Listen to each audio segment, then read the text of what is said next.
चलो ओके, ये था टेंस। आ जाओ वापस। अब लिखना बंद कर दो, पहले तो लिखना बंद कर दो, नजरें नहीं जाएगी हम कहाँ पे चौक रख के बता चुके होंगे और अपन देख नहीं पाएंगे। हाँ, एक और चार्ट बना रहे हैं। अब इसको मिटा दें, आंखों में छपा होना चाहिए, है ना, क्योंकि हम तो रैपिडली साफ करते जाएंगे।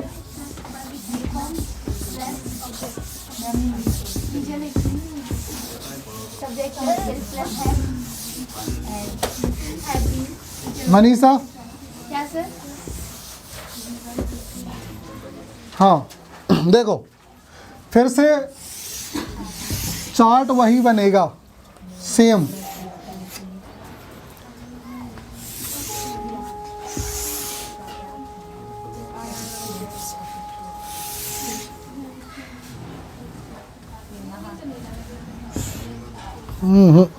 सॉरी,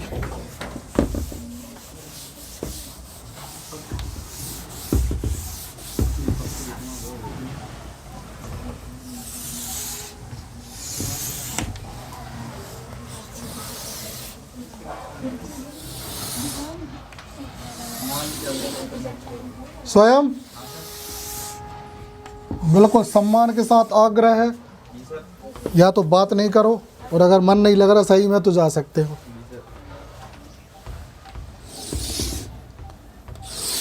चलो देखें, 12 टेंस होते हैं, लेकिन एक्टिव और पैसिव में, हाँ एक्टिव और पैसिव में हम सिर्फ 9 का ही यूज़ करते हैं। मतलब पैसिव में सिर्फ कितने का यूज़ करते हैं? पैसिव में कितने का यूज़ करते हैं? सिर्फ। अच्छा, एक्टिव में क्यों नहीं कर रहे? क्योंकि वो उसी के जैसा बनता है। अब सुनो, जितना हमने जो टेंस पढ़ा ना, जितना हमने टेंस पढ़ा वो पूरा एक्टिव है। जितना टेंस पढ़ा, जितना सेंटेंस हम लिखते हैं टेंस में, जितने सेंटेंस लिखते हैं नॉर्मल टेंस में, वो पूरा एक्टिव है। और जब हम पैसिव बनाते हैं तो सिर्फ इन 9 में बनता है। ये दिख रहा, ये सिर्फ इन 9 में, और किसी में नहीं बनता, इन 9 में बनता है। अच्छा, कहानी ये शुरू होती है कि ये इन 9 में कैसे बनेगा। 12 होते हैं, लेकिन देखो 9 में से निकल रहा है पूरा। मतलब ज़्यादा होना चाहिए कोई भी चीज़ हो, मगर ये तो कम में हो रही है ना। अब ये बात भी थोड़ी सी दिमाग से ऊपर निकल रही होगी, तो अपन वापस सही तरीके से सही जगह पे आए। एक सेंटेंस है ना, नॉर्मली जैसे, अभी पहले हिंदी में सुनो उसको, है ना। मैं बाजार गया, है ना, या हम ये बोले, ये छोड़ो, हाँ मैंने, कविता ने खाना खाया, मान लो, ठीक है, एक सेंटेंस है। इंग्लिश में क्या बनेगा? कविता के द्वारा बनाना। इंग्लिश कविता ईट्स फूड। सिंपल सेंटेंस है, कविता ईट्स फूड। अब हम इसका जब पैसे बनाएंगे तो कैसे बनाएंगे? फूड नहीं,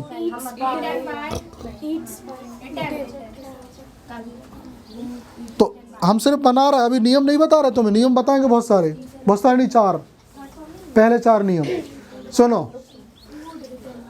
कविता,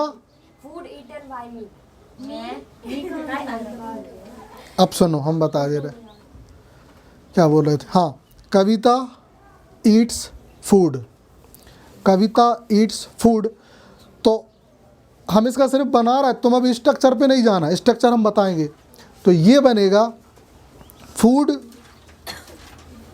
ईटन बाय कविता। कविता ने खाना खाया, उसका पैसे बना, कविता के द्वारा खाना खाया गया। ठीक, तो यहाँ पे एक्टिव और पैसिव में हिंदी में समझो कि मेन अर्थ क्या होता है कि एक्टिव मतलब वो वाक्य जो बिल्कुल सीधा हो, जिसका अर्थ सरल हो। एक्टिव वो सेंटेंस जिसका मतलब सीधा हो और ये सरल हो। आप बिल्कुल आसानी से समझ लो, बिल्कुल सीधा सेंटेंस जिसमें कोई झोल नहीं होता, कोई समझने का वो नहीं होता। पैसिव ये होता है कि बात को घुमा के बोलना। पैसिव मतलब बात को घुमा के बोलना। कैसे घुमा के बोलना, है ना? जैसे मैंने ये काम किया, ठीक, या मेरे द्वारा वो काम किया गया। देखो सीधा ही बोल सकते थे मैंने ये काम किया, नहीं नहीं, मेरे द्वारा ये काम किया गया, और बात को घुमा फिरा के बोलना, है ना? जैसे वे लोग कहीं जाते थे, उन लोगों के द्वारा कहीं जाया गया। क्या ज़रूरत है घुमा के बोलने की? अब सुनो क्या ज़रूरत है।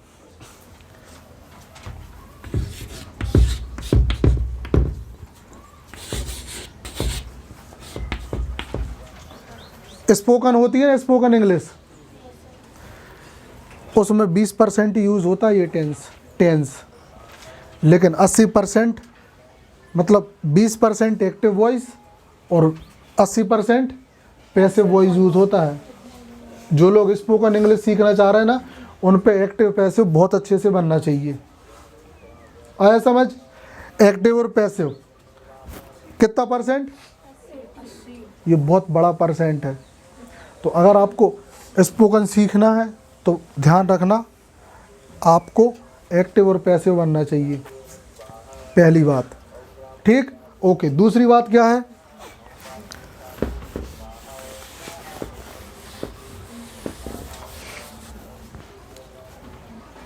जनरल सेंटेंस हम देखें, जनरल बात करें तो एक्टिव सेंटेंस कहाँ यूज़ होते हैं? हम जहाँ फॉर्मल बात करते हैं, सिंपल बात करनी हो, घुमा फिरा के ना बोलनी हो, है ना? लेकिन पैसिव का यूज़ होता है हमारे जनरल टॉक में, जनरल बातचीत में, है ना? हाँ, ये दो यूज़ हो गए। अभी तीसरी खतरनाक बात सुनो।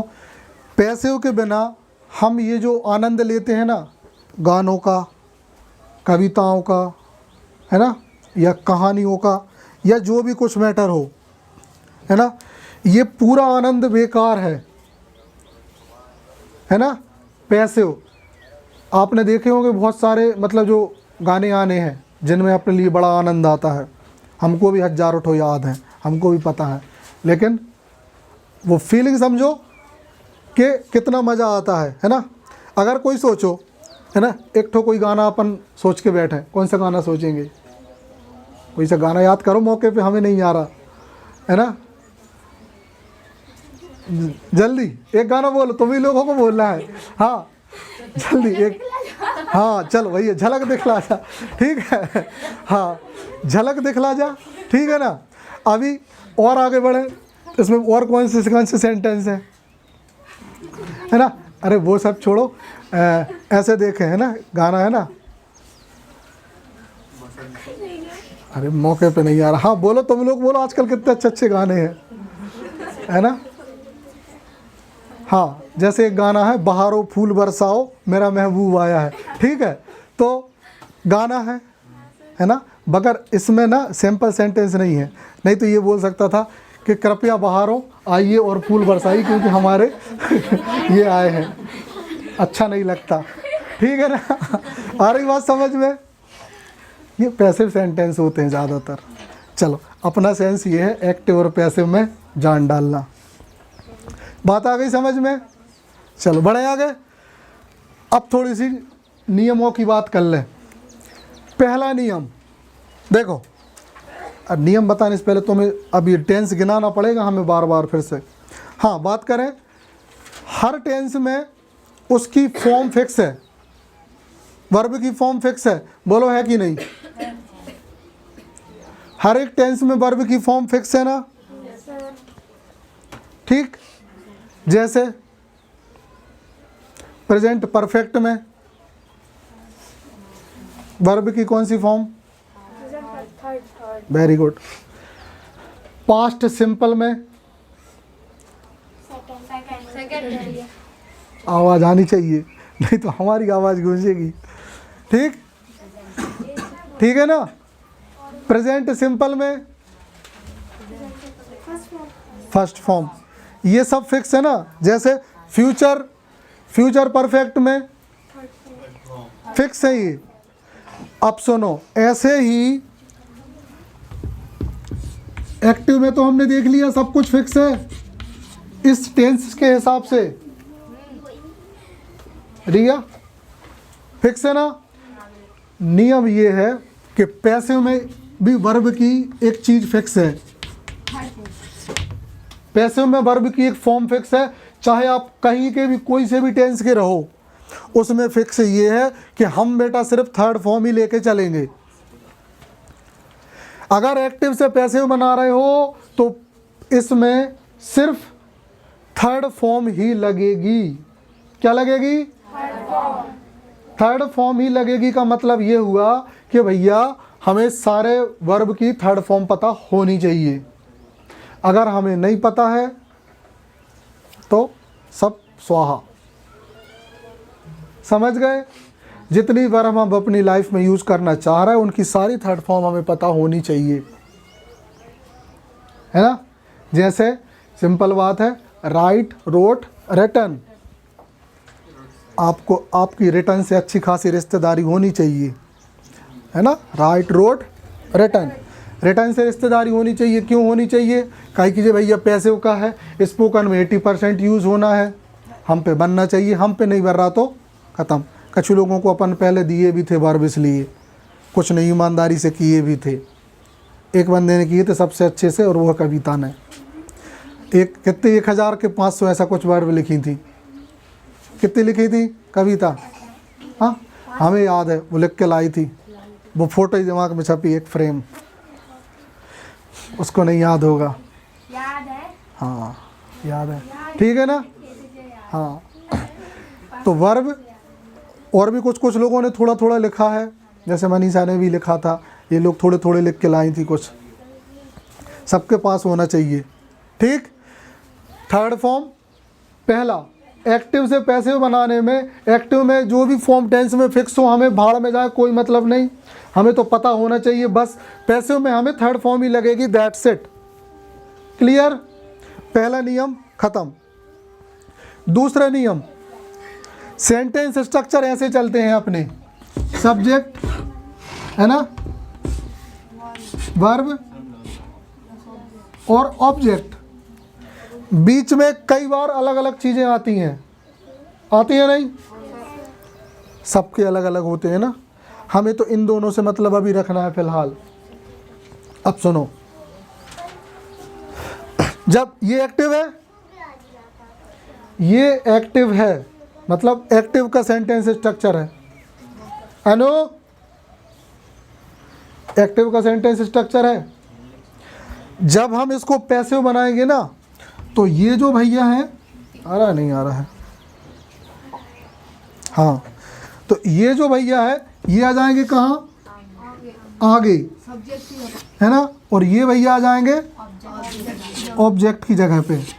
बस अंतर क्या होगा, ये एज अ सब्जेक्ट काम करेंगे और ये एज अ ऑब्जेक्ट। दो नियम पक गए, दो नियम हो गए। थर्ड फॉर्म, ये जिसको समझ में ना आ रहा हो वो हमें बता दे, ये दो नियम पक्का कि नहीं। नया दिख नहीं रहा? क्या दिख रहा है ना? हाँ, ये इतने समझ में आया कि नहीं? ना आया हो अपन थोड़ा सा पुश करके एक बार नियमों का डिस्कशन कर लेंगे। हालांकि हमें नियम बता देने दो, उसके बाद हम अपन उसको एक और दूसरे तरीके से बिल्कुल मक्खन जैसे याद करेंगे, हर एक से पर्सनली पूछ के। क्लियर? दो बातें क्लियर? हाँ, तीसरी बात क्या थी, हमें हर एक सब्जेक्ट का ऑब्जेक्टिव फॉर्म पता होना चाहिए। अब तुम लोग बोलोगे ये कौन सी बला है, पता होगा सारे सब्जेक्ट के ऑब्जेक्टिव फॉर्म पता है, बहुत अच्छे से सबको पता है, लेकिन कोई पहचान नहीं पाता। हाँ सबको पता है, यहाँ बैठे हुए सबको पता है।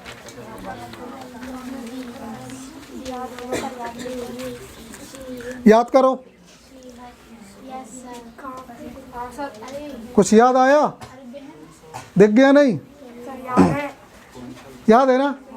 अब याद है लेकिन पता नहीं होता। प्रोनाउन चार्ट है जो, ऐसे देखो, देखना। आई का ऑब्जेक्टिव फॉर्म, वेरी गुड, अब तो पता है। यू का, वेरी गुड, यू। हाँ, वी का, वेरी गुड। दे का, देम। हाँ, और आगे यहाँ दे, यहाँ कर दे साफ। हाँ, ही का, ही का,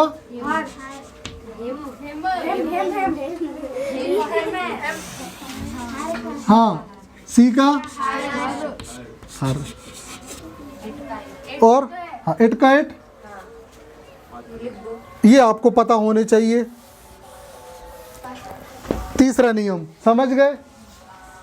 आई थिंक हमें नहीं लगता कि इससे यही होना चाहिए, इसके आगे तो और कुछ अगला नियम और का तो नहीं है नियम।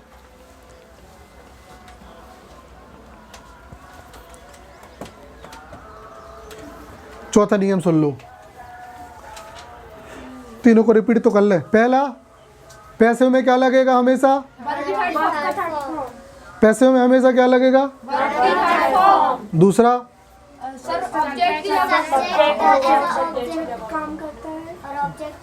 हाँ हाँ, इज़ेमा नहीं, उसको सोटाई कहते हैं। हाँ ठीक है, दो हो गए। थर्ड, ऑब्जेक्ट फॉर्म पता होना चाहिए, है ना। फोर्थ है, इसमें बाय का यूज होता है। हालांकि 90% टाइम बाय का यूज होता ही है, कभी कभी बाय का यूज नहीं होगा तो घबराना नहीं है। और वो चीज़ आज की क्लास में नहीं होगी, आज की क्लास में सिर्फ बाय का यूज़ करने वाला सीखेंगे। ठीक, तो बाय का यूज़ हम उसको मैंडेटरी समझे। ठीक है, चलो इतनी कहानी आगे बढ़ गई। पुशअप, है ना। अब थोड़ा सा अपन कर लेंगे रिवीजन, कितने कितने लोगों को हुआ अच्छे से।